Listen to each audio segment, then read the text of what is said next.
Então, nós começamos mais um Moralidade Podcast. Vamos continuar com o nosso tema do podcast passado, que teve muita visualização gente e perguntando, perguntas, né? Acho que foi legal. E pedindo para a gente continuar. Eu acho que é um tema bem extenso, que vale algumas reflexões. E mais do que extenso, além de ser extenso, é um tema muito importante, né? Porque traz uma compreensão diferente do processo de envelhecimento. E eu acho que é muito próximo, porque todo mundo vive isso, né? Todo mundo tem alguém na família que está vivendo isso, ou que vive isso. E como eu tive aquela conversa com a minha mãe, foi umas coisas muito, muito pontuais assim que a gente conversou, né? Mas eu pensei alguma coisa para te dar um start aqui, voltando à história da funcionalidade. Eu pensei na redundância, né? A pessoa tem que ter uma capacidade física para aguentar, né? Para fazer as atividades normais, né? Ela tem que ter uma reserva. Tem que ter uma reserva. Eu acho que até essa analogia com a reserva é importante. Você pensar num carro que anda sempre na reserva, o risco do combustível acabar é maior e de deixar você na mão é maior. Então, imaginar que com o envelhecimento nós perdemos capacidades físicas e perdemos de forma contínua, né? Sobretudo se a gente não tiver uma ação para conter essas perdas. E eu acho que essa condição dessa redução das nossas capacidades físicas nos coloca a pessoa que está envelhecendo na reserva. Uhum. Então, qualquer coisa, né, qualquer atividade que ela vá desempenhar, o que ela tem de capacidade de redundância, que é exatamente aquela capacidade de voltar a equilibrar seu corpo, de voltar à homeostase, ou seja, o corpo da gente, na medida que a gente gasta energia, o seu corpo precisa repor aquela energia. Se eu tenho pouca energia e gasto mais do que eu tenho, o risco do meu corpo colapsar é maior. Então, essa é uma condição que a pessoa tem que entender na medida que ela envelhece. Por isso que os riscos, né, para pessoas mais velhas, eles são riscos que normalmente estão associados com a redução dessa capacidade de redundância. Então, até num dos conceitos de envelhecimento é exatamente essa falta de capacidade que o organismo tem de voltar à homeostase. A gente sabe, por exemplo, que uma gripe numa pessoa, um resfriado numa pessoa mais velha, tem um tempo de duração maior do que numa pessoa mais jovem. Até, por exemplo, essa condição até da recuperação, a recuperação do sentir-se bem de novo, de sentir-se ativa novamente, de disposta para fazer as coisas, altera. E muitas vezes algumas doenças até simples se encadeiam em outras e essas doenças vão levando essa pessoa a um quadro clínico pior a partir de uma condição que em princípio era simples. Por quê? Por conta dessa perda dessa capacidade de redundância. Eu tenho exemplo, acho que a gente já conversou uma vez sobre isso. Eu tenho exemplo da minha avó. A minha avó estava faleceu com 92, mãe do meu pai. E ela era super forte, sempre foi super forte, pernas fortes, ela sempre foi, e fazia atividade, mas ela baixou no hospital com uma infecção urinária, com seus 87, e foi aquela queda, assim, foi realmente, a gente viu que chegou uma condição que ela teve que morar lá em casa, teve que fazer uma série de adaptações. Até então ela morava sozinha. Ela passou por um processo de fragilização muito rápido. Isso, e foi uma infecção urinária. Foi uma coisa teoricamente simples, né? Sim. Mas que pegou ela com seus 80 e poucos anos. E que daí aquilo lá deu uma queda na qualidade de vida dela e daí ela passou a ser dependente. Perfeito. Então foi uma coisa que, teoricamente simples e foi uma queda absurdamente abrupta. Assim. Isso é bastante comum. E mesmo que você me diga, minha avó tinha 87, era bastante forte, bastante tinha, fazia suas atividades. O que a gente fala normalmente que globalmente, para a gente poder avaliar, né, esse indivíduo e ver a capacidade que ele tem, você tem que fazer um segmento, né, desse indivíduo ao longo do tempo. E ele também tem que ter uma redundância. A gente até, né, já conversou sobre isso, né? Você disse, então, para eu envelhecer bem, eu tenho que ser extremamente chato, né? Eu tenho que comer bem, eu tenho que dormir bem, eu não posso exagerar em nada, eu tenho que fazer exercício todo dia, eu tenho uma série de coisas, eu tenho que ser uma disciplina férrea, eu tenho que ser praticamente um monge. Sim e não. Né? Porque o que acontece normalmente é que a gente se contenta com muito pouco. Se a gente for pegar um exemplo até numa situação que acontece normalmente, a gente sabe que tem muita gente que paga academia, a partir do momento que pagou a academia já está tranquila, já ficou absolutamente já tranquila. Tá fazendo exercício. Tem pessoas que ir, né? Isso, tem pessoas que compram o curso de inglês e pronto, agora já estou aprendendo inglês. Eu acho que tem aquela coisa de não ia falar autossabotagem, mas é quase uma sentimento de estou cumprindo meu papel, por mais que não vá fazer, né? Isso, então, é exatamente isso. A pessoa acredita que o fato dela se matricular numa escola de inglês, numa academia, ou o fato dela fazer exercício uma vez por semana, ou se alimentar bem uma vez por semana, pronto. Na verdade, o nosso cérebro tem uma capacidade muito, muito, muito sutil e muito, muito intensa de nos enganar. Então, a gente já falou sobre isso também, com relação à própria qualidade do sono, com relação à qualidade alimentar, mas é sempre bom a gente voltar nesse tema. A obesidade não é uma coisa que surge do nada. A obesidade ela é consequência de hábitos.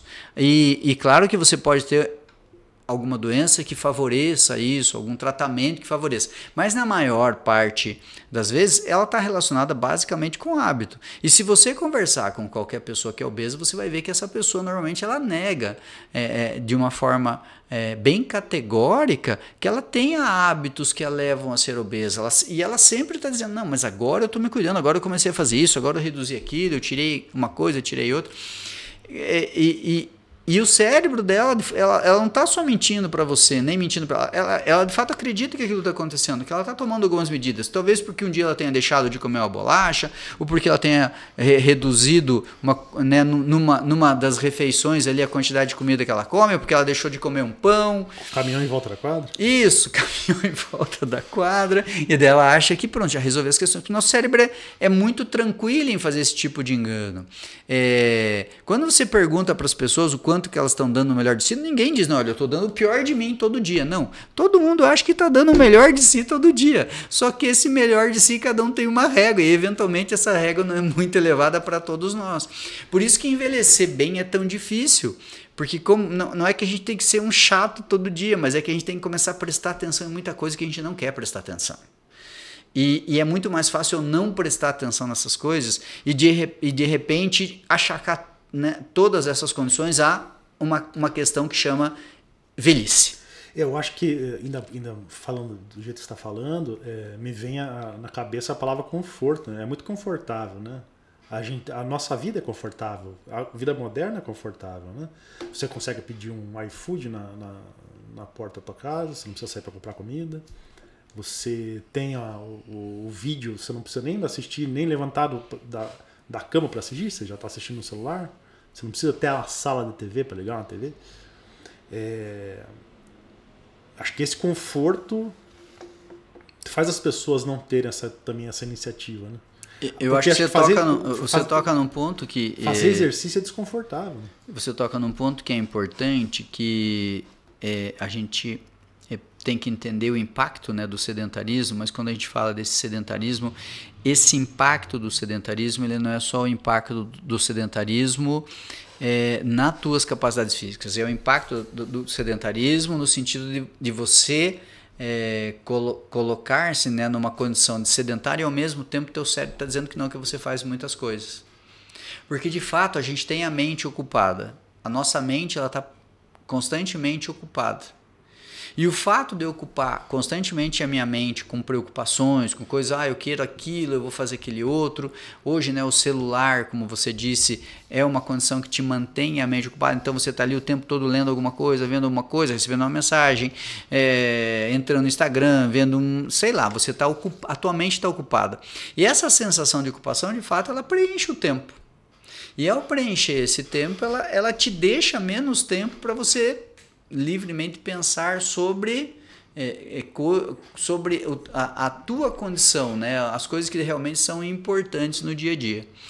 E acho que isso talvez faça bastante diferença quando a gente pensa no impacto do sedentarismo na funcionalidade do idoso, na funcionalidade da pessoa na idade madura. Então, quando você diz, eu tenho 47 anos, e eu te pergunto muitas vezes, né? 47 anos, e o que você está fazendo agora mesmo para cuidar de você? Puxa, não dá tempo, eu tenho que cuidar das minhas filhas, tenho que fazer a comida, tenho que cuidar da minha mulher, tenho que levar não sei quem aonde, tenho que buscar no clube, tenho que buscar e daí pronto, e daí assim, beleza, tua vida está ocupada, tua agenda está ocupada. Só que, ao mesmo tempo que você está fazendo tudo isso, você está fazendo tudo isso usando o teu corpo, as tuas capacidades. E num determinado momento você ainda tem alguma reserva que está associada a essa condição de juventude que você ainda guarda, que a gente chama de vitalidade. O que é vitalidade? Vitalidade é você não estar cansado o tempo todo. Vitalidade é você ter força. Vitalidade é você ter disposição. Vitalidade é você estar apto a ser proativo. Isso é vitalidade. Então, a vitalidade, ela faz parte das capacidades que a gente chama intrínsecas, que a Organização Mundial da Saúde coloca dentro de 5 domínios para avaliar. E a vitalidade é uma coisa que ela é perdida na medida que a gente envelhece, mas ela é perdida como? Porque na medida que eu tenho uma redução das minhas capacidades físicas, imagine que eu estou colocando o meu corpo na reserva do tanque de combustível. Se eu tiver que fazer, e se a gente for pensar, todas as coisas,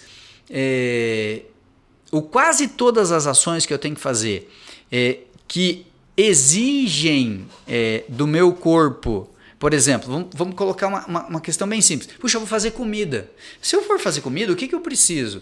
Cara, eu preciso ir no mercado, eu preciso comprar comida, eu preciso ter a comida armazenada, eu preciso tirar da geladeira, eu preciso colocar, eu preciso cortar, eu preciso temperar, eu preciso cozinhar, entende? É uma série de questões que eu preciso para fazer a comida.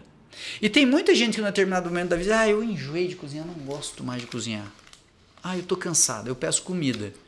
Se você for analisar, se você começar a conversar com essas pessoas, a maior parte delas come mal, porque começa a pedir uma comida que elas não gostam, come cada vez com pior qualidade, adota comportamento beliscador, porque daí se eu não como bem, eu consigo encher o meu armário com porcaria, com bolacha, com salgadinho, com chocolatinho. E daí, claro, eu não almoço bem, mas eu passo o dia todo comendo.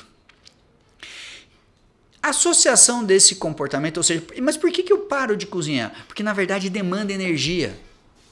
É um planejamento de vida eu cozinhar.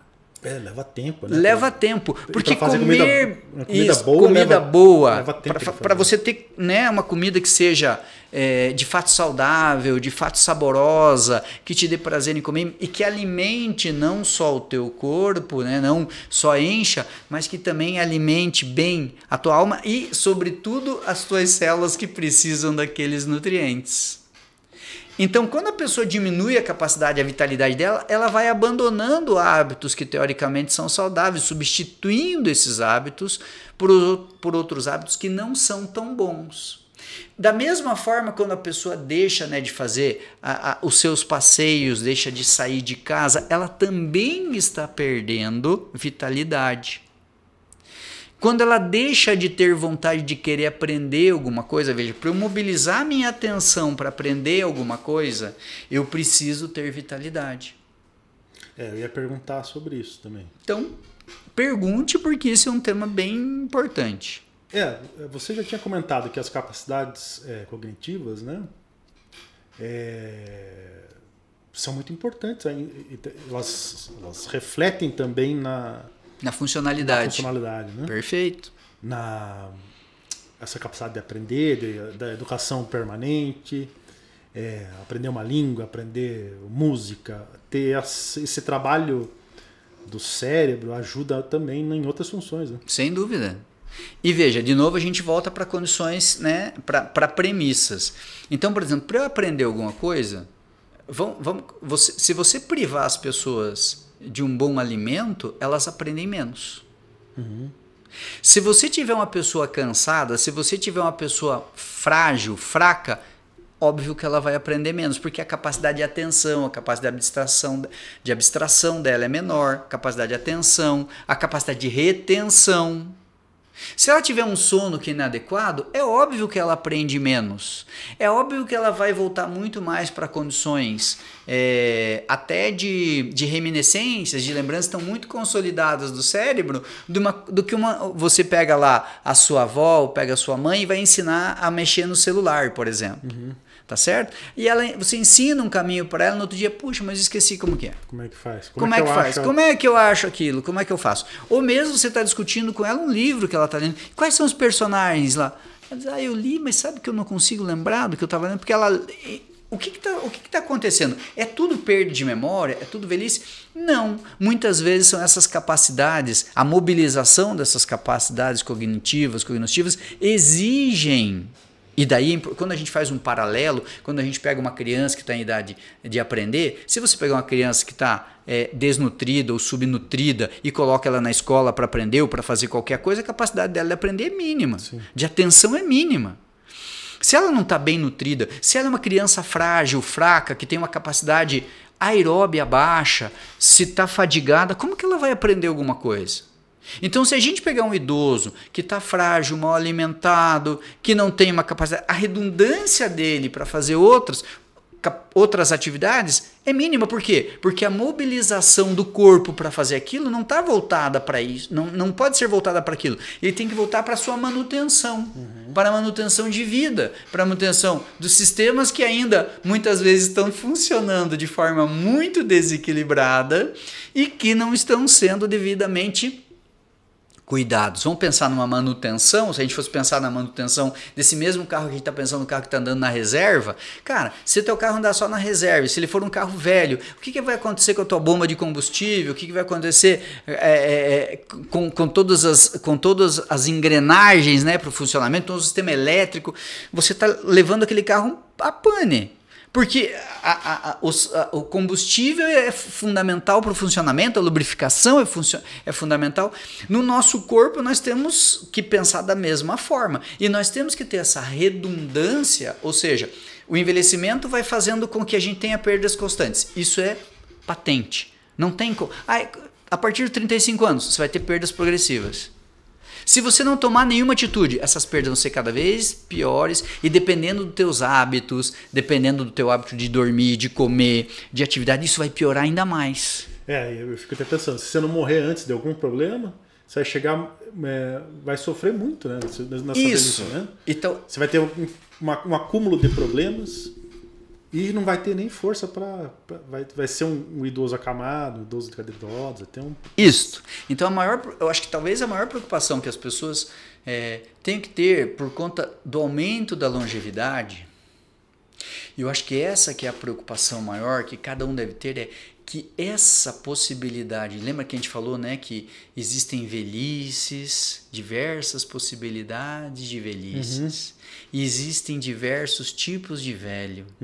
Então, eu acho que a maior preocupação que você tem que ter com relação a esse processo é como eu quero chegar. Então, se você pegar o exemplo da sua avó, ela fragilizou lá aos 87, aos 92 ela morreu, ela passou 5 anos praticamente num processo no qual a família teve que cuidar. E pensando bem num tempo de vida, foi um tempo de vida curto e viveu muito bem, né? Até lá, isso, se você pensar assim, tem pessoas que passam 10 anos nesse processo, tem pessoas que passam 15 anos no processo de fragilização, que elas necessitam de cuidados. Então, tudo isso faz parte desse projeto de entender que a funcionalidade, que as capacidades intrínsecas e as capacidades funcionais, elas trabalham ou elas devem ser estimuladas em conjunto para que você, na medida que envelhece, consiga manter a tua autonomia e a tua independência por mais tempo. Essa é a condição maior do envelhecimento.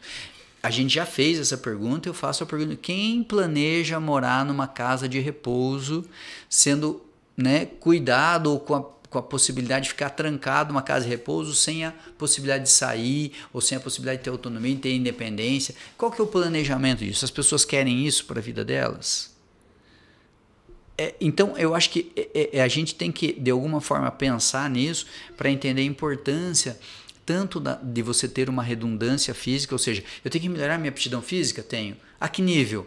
Ao nível máximo que eu conseguir dentro da minha potencialidade individual. Puxa, eu tenho que ter força, tenho que ter flexibilidade, tenho que ter resistência. Mas de um atleta, não. Para que eu me sinta vital o suficiente para continuar fazendo coisas, para continuar lendo, para continuar aprendendo, para continuar conservando as amizades, as relações que eu tenho com a minha família, os meus hobbies, o meu trabalho, seja ele remunerado ou não, isso faz parte da manutenção da tua vitalidade. Quando você olha os centenários das zonas azuis, que, né, muito em voga, e tem documentário, né, nos canais de streaming, tem reportagens, quando você vai ver essas pessoas, você vai ver que elas guardam uma vitalidade muito grande. Dentro dessa condição de vitalidade tem uma outra característica que é muito importante, que é o humor. Uhum. O humor também ajuda, de uma forma que talvez a gente não consiga entender ainda, as pessoas a viverem melhor. Dá risada. Dá risada. E, em primeiro lugar, dá risada de si mesmo. Uhum. De todas as condições e você ri daquelas situações e passa por elas de uma maneira mais leve. Uhum. Num segundo momento, você começa a entender que as situações podem ser divertidas, que você pode optar em sofrer por tudo, em ter rancor por tudo, ou você pode optar por rir, por se divertir, por levar uma vida mais leve, por entender a importância das relações, por tirar o peso das coisas, porque o humor, cada vez mais a gente compreende que essas pessoas que vivem melhor, não as que vivem mais, mas as que têm mais satisfação com a idade, elas têm humor, elas riem, elas se divertem, e elas são pessoas que as outras pessoas têm prazer em estar. Uhum. Porque essa questão das relações sociais está muito também atrelada à condição da funcionalidade, porque ela te dá uma funcionalidade cognitiva. Uhum. Nós somos seres sociais e as inter-relações são fundamentais. Então, se eu sou uma pessoa que não desenvolve esse tipo de capacidade de inter-relação ou mesmo de troca, mesmo do prazer nesse tipo de relação, normalmente eu não tenho muita satisfação. Isso se atrela ao bem-estar, que também é um componente associado ao componente saúde na medida que a gente envelhece. Bem-estar e saúde. Então tem pessoas que até dão em algum momento, né, ou falam em algum momento essa condição de, puxa, quando você vai avaliar a saúde, a pessoa, teoricamente, você avalia bem a saúde dela, mas ela vai dizer que ela está insatisfeita com a vida. Uhum. Por quê? O conceito de saúde é bem... relativo, né? É uma coisa muito ampla, né? Esse conceito de saúde. A pessoa pode ter... a gente já conversou sobre isso. Saúde e bem-estar. A pessoa pode ter um bem-estar e ter uma saúde...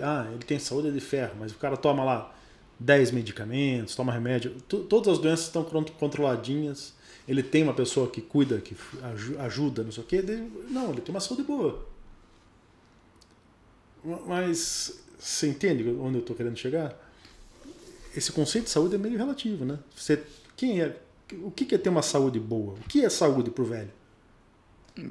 Existem construtos, né, que mostram que é saúde para o velho e o que é bem-estar, né? E está muito atrelado aos domínios, né?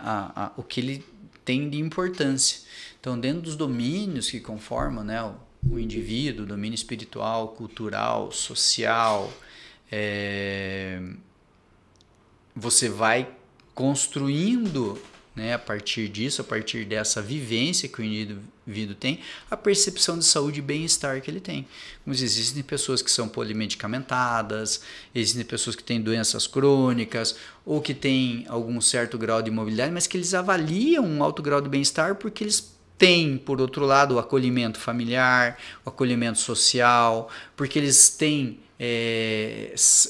as suas necessidades básicas atendidas, tanto do ponto de vista da alimentação, quanto do conforto da casa, ou onde eles estão. Então, você tem diversas variáveis que podem trazer, né? Então, a saúde não é só ausência de doenças. Inclusive, muitas pessoas se julgam saudáveis, ainda que tenham doenças crônicas, porque elas estão controladas ou eventualmente não. A gente tem muitas pessoas, por exemplo, que tem uma hipertensão que não está controlada, que não tá, mas ela acha que a saúde dela é boa, por quê? Porque ela tem uma série de outros fatores do cotidiano que ajudam a ela ter essa percepção. Quero retomar um conceito que você falou ali, para você dar uma... Acho que já está chegando no final também, para a gente tentar fechar esse assunto das capacidades intrínsecas. Você falou no conceito, né? Você pode dar... As capacidades intrínsecas é uma denominação que a Organização Mundial da Saúde criou para a gente poder compreender melhor a saúde do indivíduo que envelhece. E ela envolve, teoricamente, 5 dimensões, que é o humor, a cognição, a saúde sensorial, a locomoção e a vitalidade. E a partir da análise desses domínios e como eles são influenciados tanto por fatores socioeconômicos como ambientais, você tem uma condição de construir, né, a condição de saúde daquele indivíduo dentro do ambiente que ele está inserido. Por isso que quando a gente está falando de saúde, de bem-estar, a gente tem que ter esse olhar que é amplo, né, dentro dessas dimensões, mas como a gente falou dentro dos 2 podcasts que a gente está discutindo essa condição de funcionalidade ou de saúde funcional, quando a gente olha a redundância e a reserva que esse indivíduo pode ter até para que essas dimensões possam ser melhor avaliadas, a gente tem que entender que a funcionalidade está na base desse construto. Quando a gente olha um indivíduo que funcionalmente tem reserva, tem uma capacidade de enfrentar melhor todos os desafios do cotidiano, porque ele se prepara de uma forma melhor, tanto do ponto de vista físico quanto do ponto de vista cognitivo, a gente consegue entender melhor até o construto que você tem de saúde nas populações centenárias que você encontra nas zonas azuis. Então, o suporte que a gente estava falando, familiar, o suporte social, o conforto, o acesso à alimentação, à água, né, ao tratamento de esgoto, tudo isso faz parte de uma base que vai possibilitar que, do ponto de vista socioeconômico, esse indivíduo tenha condições de pensar em si no envelhecimento que seja funcionalmente ativo. Aí nós temos as ferramentas que vão proporcionar que esse indivíduo, a partir de uma estrutura socioeconômica e ambiental que lhe proporciona até a possibilidade de pensar melhor em si, tenha condições de também exercer melhor a sua condição de envelhecer bem, né, dentro do seu contínuo de vida, a partir do cuidado daí sim com a sua saúde, na prática do exercício, na alimentação saudável, no gerenciamento do estresse, na melhora da qualidade do sono.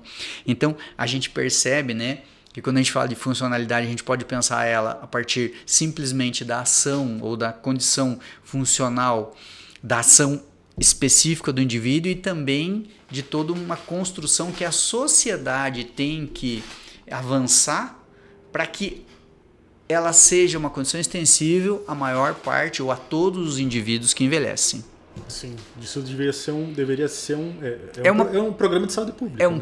Exatamente. E quando a gente tem, como está acontecendo atualmente, essa inversão dessa pirâmide etária, que a gente vai ter muitas pessoas envelhecendo, isso de fato deveria ser, né, ou deveria ser pensado como uma política pública. De prioridade, né? Isso, de prioridade, para que a gente possa, no futuro, não depender tanto do sistema de saúde que trata a doença, mas sim de ter ações que sejam de fato preventivas e ações que de fato levem, né, de forma mais igualitária a saúde ou a condição base de saúde para todos os indivíduos. Sim, essa saúde, a capacidade funcional é a funcionalidade. Sim. Esse seria o ideal, né? Seria o ideal a partir exatamente desse construto, dessa base, né, que proporciona a maior parte das pessoas poder pensar em si, poder pensar no seu envelhecimento de forma consciente. Acho que isso dá um debate para um outro podcast. Só falar de política pública, de saúde para o idoso e de mobilidade urbana. Isso aí cabe 1 milhão de questionamentos para a gente fazer. Perfeito. Nós chegamos ao final do nosso podcast de hoje. Já estourou o nosso tempo. De novo. De novo. Acho que a gente é mestre nisso. Mas acho que tem bastante assunto, né? A gente pode até pensar em algum momento voltar, repetir e continuar. Tá bom? Obrigado, tchau, pessoal. Valeu, obrigado.